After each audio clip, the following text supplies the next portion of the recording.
am Jane McCormick, and I am doing interviews with women that have been through many hurdles in their lives. And I love to have them on my show and interview them. And a lot of them have been on drugs, many have been in prostitution, many have been divorced, many events in their lives. And now they're survivors, and I love to have them on my show. And I have a lady here. This is Pat. She's with me today, and I'd like to introduce you. This is Pat. Pat, say hi. Hi. So let me ask you something. Where'd you grow up, Pat? I grew up in White Bear Lake in the 50s. In the 50s? Mm-hmm. What was it like here in White Bear Lake in the 50s? It was like nobody locked their doors. We ran around all day long, and we only came home when we were hungry. And we never wore shoes in the summertime. And I mean, it was just the best place to be, especially we were poor and didn't even know it, you know. So.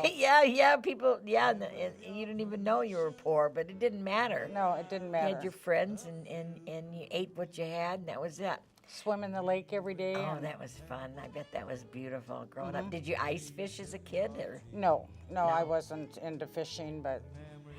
Oh, I loved it when I moved here. I couldn't believe people were ice fishing on the lake. I was like, what are they doing with holes in the ice? It's like, are you kidding me? This is the neatest thing I've ever seen in my life. And when in your life did you get married? How old were you? I was 16 when I got married and pregnant, and then divorced by the time I was 21 with 3 children. So. Oh my gosh, by the time you were 21, 3 children. And when did you get divorced? I got divorced in 65. So how old were the kids when you got divorced, remember? Actually, they were under 5, so. Yeah, that must have been hard. You had to raise them by yourself. Right. Whew. Tell me it's hard. That's the hardest thing to do is raise children by yourself. How did you manage that?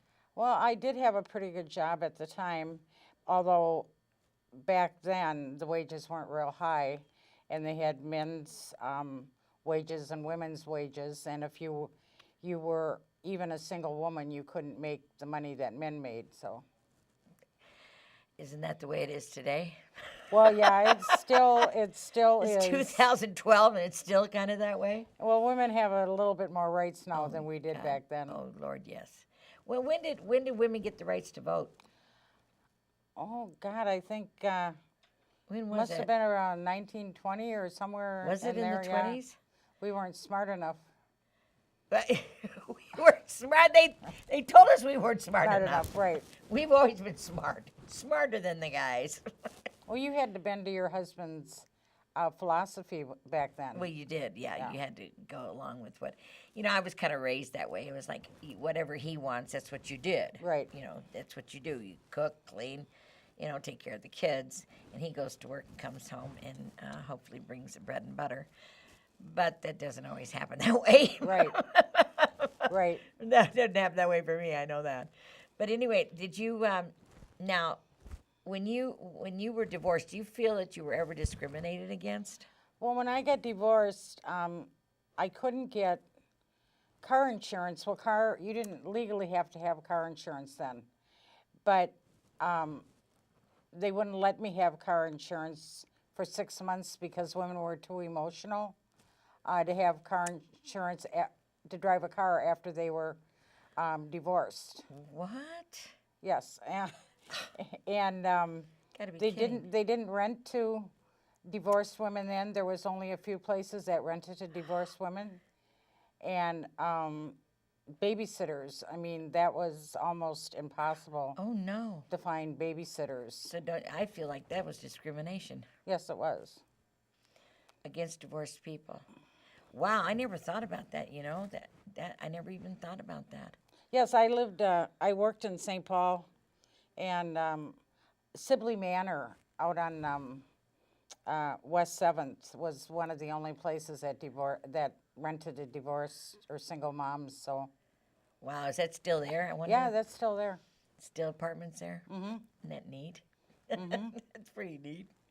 They're Right. still there. That's good. They're still renting, I bet you, to single women, too. Oh, I'm just right. kidding. Yeah, I'm sure. In fact, when I was having a lot of problems financially, um, I called welfare, and they had told me that if I quit my job, I would be better off quitting my job and going on welfare, and I didn't want to do that. No. So they gave me partial welfare, but they were, encouraging women to go on welfare then. They were? Yes, they were. Oh my gosh, I didn't know that. And then Oh, I guess because they weren't making enough money weren't making enough money. to actually live a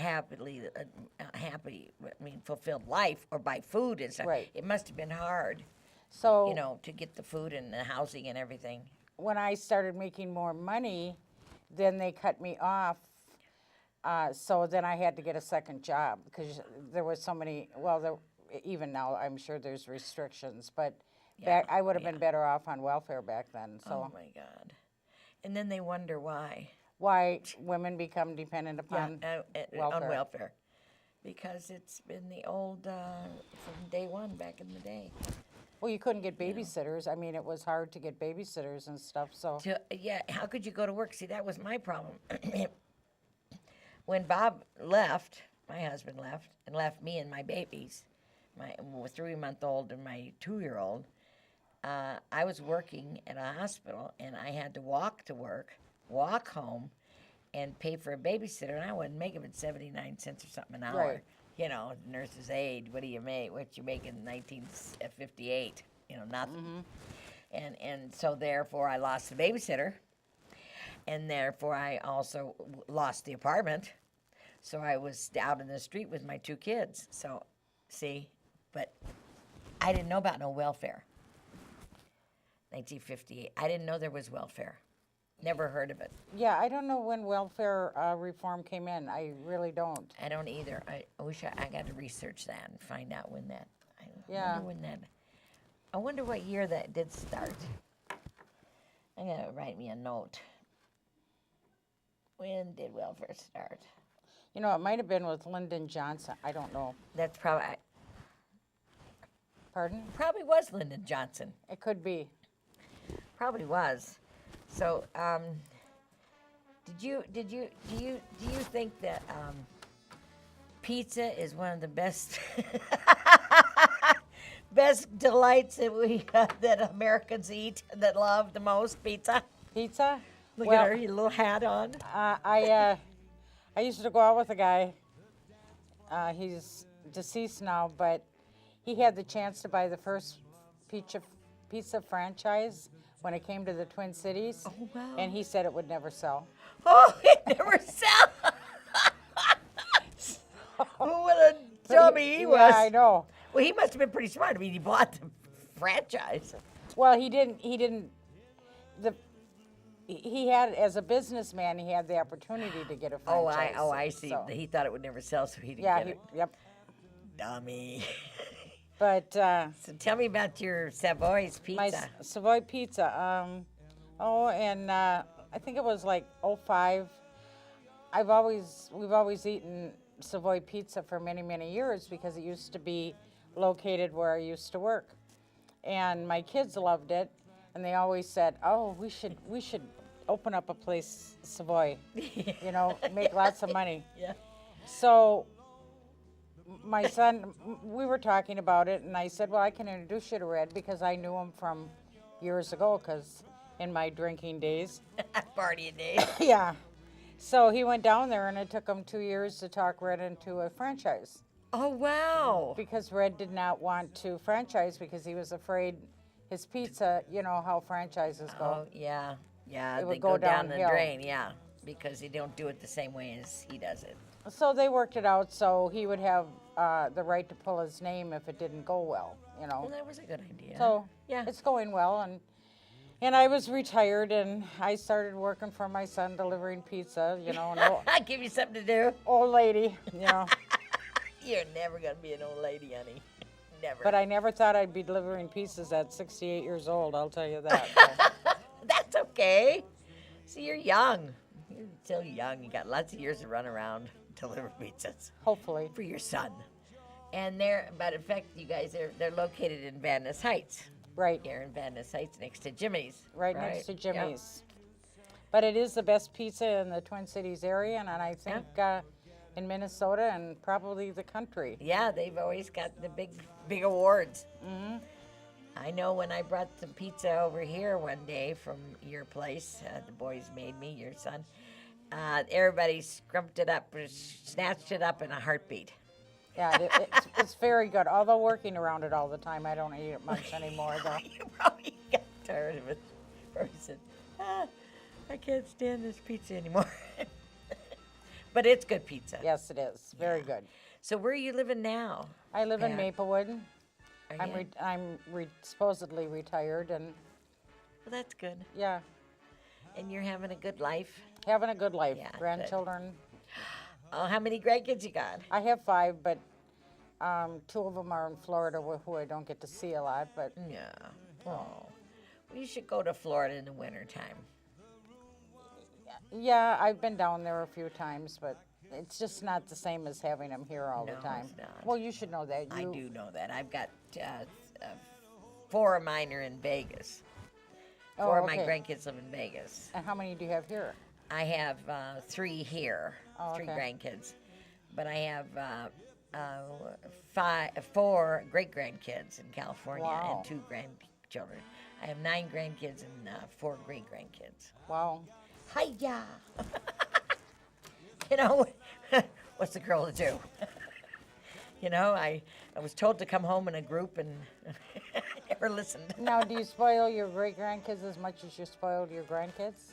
You mean the great grandkids? Yeah. I don't get to see them. They're across the country. They're in California. Almost, it's kind of My the great same way with grandkids, me. yeah, it's the same way with you. Yeah. Yeah, they're in Florida. You don't ever see them. It's kind of like you're separated from them. It's Yeah. like a horrible. I hate that. I hate that. Now, what's your son's name that has the shop in Savoy's over here? In Mike. Mike. Yeah. Mike. Yeah, and he's got 2 great managers now that are helping him. So Jamie and Jeff. So Jamie and Jeff. Yeah. Jeff, I know Jeff. and my sister works there too, Jerry. So Oh, that's right. Jerry works there too. That's good. That's fun. They're such sweet. You guys are such sweet people. I'm so glad you came on my show today. This Well, is thank so you. nice. I just love having you here today. It's like so cool. Did you bring any pizza in the car? No, I'm just no, kidding. I was thinking about it, but Just kidding. Just kidding. No, I don't want any pizza.